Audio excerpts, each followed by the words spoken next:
मी शांता पायकर, राहणार गोपाळ चौडी. खूप काही बोलायचं होतं पण इथं सगळंच विसरून गेलो. बोलतच येत नाही.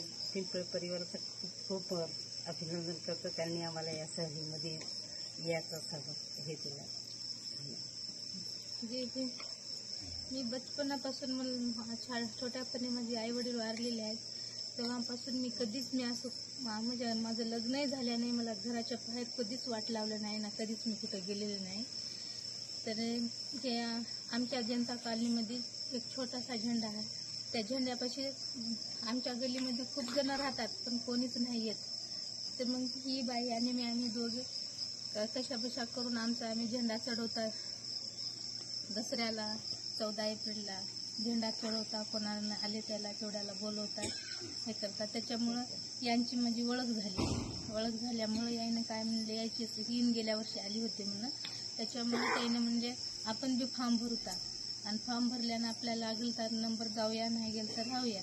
मग त्याच्यामुळे आम्ही फॉर्म भरायला 2 जणी आल्या होत्या.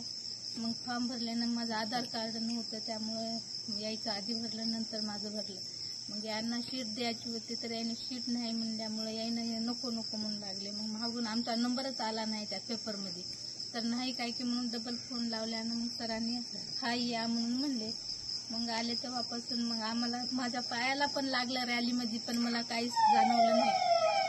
जसं माता रमाईने सगळ्यांना घेऊन चालली, तसं आमची अनुसया माताने सगळ्याला घेऊन चालली.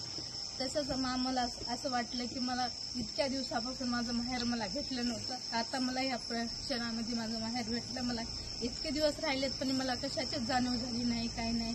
जेवणा खावण्याची सगळ्याची कुणालाही कशाचीच कमतरता नाही. पण असं पैसे दिल्यानं सुद्धा असा कोणी प्रवास करू शकत नाही आणि पैसे देऊन सुद्धा एवढं कोणी दाखवू शकत नाही. जिथं जिथं बुद्धाचं जे काय आहे ते सगळं काही आम्हाला सर्वांनी दाखवलं.